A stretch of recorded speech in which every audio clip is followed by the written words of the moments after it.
Yıldız Tohumları, Işık İşçileri ve Uyanmış İnsanların Sorunları, Bölüm 1. Tekrar merhaba, bana bir kez daha katıldığınız için teşekkür ederim. Umarım hepiniz çok iyisinizdir. Ben Mari Sıvaru.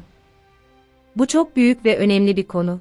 Bu nedenle bu sadece bir giriş ve anlamak için gerekli olan temel kavramlar, ancak ilerledikçe yıldız tohumlarının birçok sorununun her birini genişleteceğim. Bu seri için yeni bir oynatma listesi açacağım. Adı elbette Yıldız Tohumları olacak. Umarım beğenirsiniz. Herkes için en zor varoluşsal sorunlardan biri, bulunduğu yere, yani içinde bulunduğu aileye, kültüre, türe ve hatta gezegene ait olmadığına dair derin bir içsel bilince sahip olmaktır. Yakın zamanda yayınlanan Ruh Nedir başlıklı videomu da izlemenizi isterim. Bu videonun bağlamını genişletmeye yardımcı olabilir. Şu anda dünyada milyonlarca yıldız tohumu bulunmaktadır ve her yıl daha da fazlası gelmektedir. Şu anda dünyada bu kadar çok insan olmasının bir başka nedeni de budur. Çünkü orada sadece binlerce ve on binlerce yıldır birkaç yaşam döngüsü boyunca reenkarne olan aynı eski ruhlar değil, aynı zamanda bir insan olarak en az bir güçlü ve şaşırtıcı deneyim yaşamak için giren sayısız yeni ruh da vardır. Dolores Cannon'a göre, yaklaşık 1950 yılından bu yana, gezegenin titreşimini yükseltmeye yardımcı olmak, orada kendilerini birkaç kez reenkarne eden ruhların ilerlemesine yardımcı olabilmek ve dünyayı yeni dünya olarak adlandırdığı yeni, çok daha olumlu bir aşamaya taşıyabilmek için dünyadaki fizikselliğe giren 3 gönüllü ruh dalgası olmuştur. Bu, şu anda dünyada neden bu kadar çok yıldız tohumunun enkarne olduğuna dair çok iyi bir açıklama. Ancak benim algıma göre, bu konuda çok daha fazlası oluyor. Çünkü grubum ve ben birçok ruhun dünyada enkarne olmak istediğini görüyoruz çünkü orada yaşamak zor, bu yüzden bir insan olarak kısa, kaotik, son derece tatmin edici ve korkutucu bir deneyimde çok fazla genişleme ve deneyim kazanıyorlar. Tüm bunlar onların bilinçlerinde ve farkındalıklarında çok fazla büyümelerini sağlıyor. Daha önceki videolarda açıkladığım gibi, insanlar bu güçlü deneyimi yaşamak için dünyaya giderler, sadece doğrudan enkarne olarak değil, aynı zamanda başka bir yıldız kültürüne ait olan ancak bir kot pantolon ve bir rock'n'roll gömleği giyerek insan gibi görünen biri olarak da ziyaret ederler. Ve daha önce de belirttiğim gibi bunun pek çok çeşidi var. Peki genellikle ne gibi sorunlarla karşılaşıyorlar?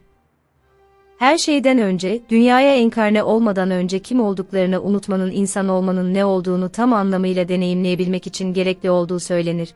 Çünkü geçmiş yaşamlarını ve yüksek alemlerden gelen ebedi bir ruh oldukları ve asla gerçekten ölmedikleri basit gerçeğini hatırlarlarsa, dünyadaki deneyim o kadar güçlü olmaz ve ruhlar insan olmanın tüm deneyiminden zevk alamaz ve faydalanamazlar.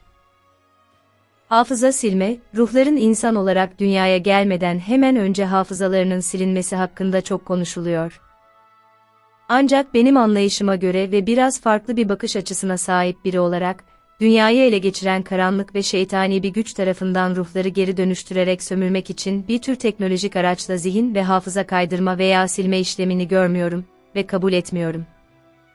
Burada olup bitenleri nasıl görüyor ve anlıyorsam, ruhların yıldız insanlar olarak önceki yaşamlarını hatırlayamamalarının nedeni, elbette bazı istisnalar dışında, basitçe bir frekans uyumsuzluğudur.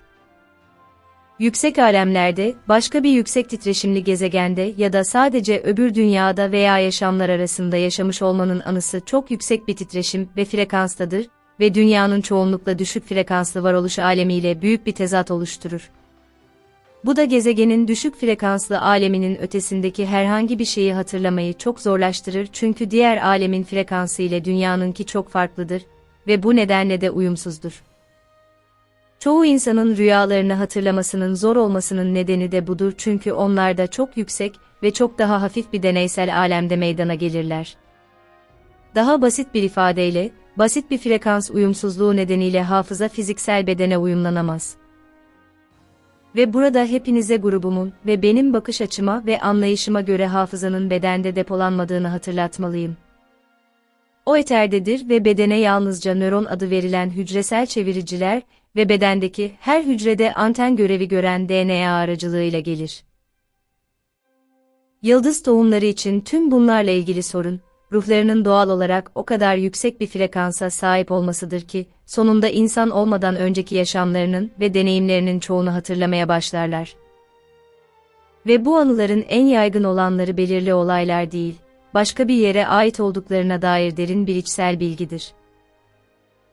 Ve bu derin içsel bilgi onları çok mutsuz edebilir çünkü var olmak için daha iyi, daha rahat, uyumlu ve sevgi dolu bir yer olduğunu inkar edilemez bir şekilde bilirler ve bunu deneyimlemişlerdir. Bu nedenle kendilerine ait hissettikleri ve bildikleri bir parçası olduklarını, kabul edildiklerini ve sevildiklerini hissettikleri o duruma veya yere geri dönmek için çok güçlü bir ihtiyaç duyarlar. Nihayetinde tüm ruhlar yıldız tohumlarıdır. Ancak çoğu daha önce dünyada o kadar çok enkarne olmuştur ki, tüm varoluş frekanslarını ve titreşimlerini o aleminkine zaten uyarlamışlardır. Dolayısıyla yeni gelen ruhlarda olanın aksine, genellikle başka bir gezegene geri dönme ihtiyacı hissetmezler ve yaşamak için daha iyi bir yer deneyimlemiş olma hissi çoğunlukla yalnızca öbür dünyayla ve ütopik hayallerle ilişkilendirilir. Her yıldız tohumunun dünyaya ait olmadığına dair sahip olduğu güçlü içsel bilgi, yaşamları boyunca başlarına büyük dertler açabilir. Her şeyden önce yakın aile ve arkadaşlarından alay ve gaz ışığına maruz kalırlar, bu da kendilerini yetersiz, hasarlı, deli hissetmelerine neden olur veya basitçe kendilerinde yanlış bir şeyler olduğunu hissettirir ve yıldız tohumunun çevrelerine ellerinden geldiğince uyum sağlamaya çalışacakları bir kendini inkar aşamasına girmesine neden olur. Ancak bu sadece yıldız tohumlarının geçtiği bir aşamadır, çünkü kısa süre sonra gerçekte kim ve ne oldukları gerçeğiyle yüzleşirler. Üzülerek söylemeliyim ki, pek çoğu bu aşamada kalabilir ve hatta Matrix'in içine çekilebilir, daha fazla insana dönüşebilir, birini diğerinden ayırt etmek imkansız hale gelebilir. Fakat birçok yıldız tohumu için, en güçlü olanlar sonunda özünde hasta olan bir dünyaya uyum sağlamanın imkansız olduğunu fark edeceklerdir. Ve bunu fark ettiklerinde, oradaki varlıklarını yönlendirebilmek ve yönetebilmek için beceriler geliştirmeleri gerektiğini anlamaya başlayacaklardır. Bir yıldız tohumu büyüdükçe, ailesine ve arkadaşlarının çoğuna gerçekte kim olduklarını açıklayamayacağını fark etmeye başlayacaktır. Daha önce de söylediğim gibi, onlar yıldız tohumunun söylediklerini yalnızca sorumsuz bir fantezi, gerçekte ve ayakları yere basarak yaşamamak olarak görürler. Ve çoğu zaman da basit bir delilik olarak görülür.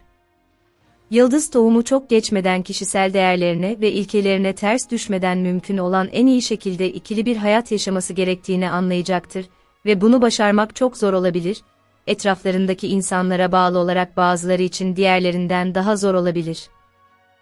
İşin iyi tarafı, eğer bir yıldız tohumu kendi değerleriyle yeterince tutarlı ve uyumlu ise, er ya da geç kendisi gibi düşünen diğer insanlara yönelecek ya da onlar da sahip olduğu güç ve titreşime bağlı olarak yıldız tohumuna yönelecektir.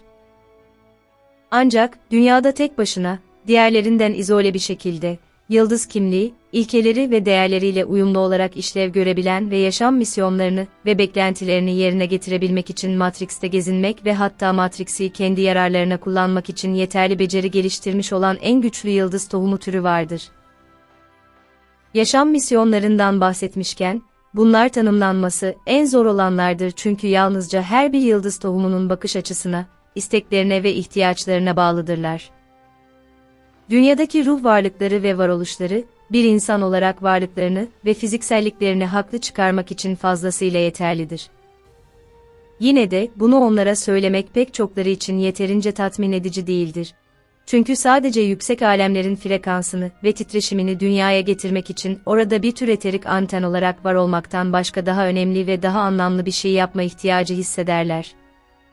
Dolayısıyla, yalnızca her yıldız tohumu kendi yaşam misyonunu ve yolunu bilebilir. Başka hiç kimse bunu bulmalarına yardımcı olamaz. Yalnızca bu yaşam misyonunu kendi başlarına bulabilmeleri için onlara mümkün olan en iyi şekilde rehberlik edebilir. Ama bunu başarmak için en önemli unsurlardan biri, öncelikle kim olduğunuzu açıkça bilmek, kimsenin bunu doğrulamasına ihtiyaç duymamak. Öteki dünya kimliğinizi bilmek ve kabul etmek için kendi içinizde yeterli gerçeğe ve uyuma sahip olduğunuzu ve kendinizi bu son derece kaotik dünyada ve alemde yaşayan bir insan olmanın beklentilerine asla adapte edemeyeceğinizi bilmektir. İkinci bölümde devam edecek. Videomu izlediğiniz, beğendiğiniz ve abone olduğunuz için teşekkür ederim. Kendinize iyi bakın. Arkadaşınız Mari Sıvaru.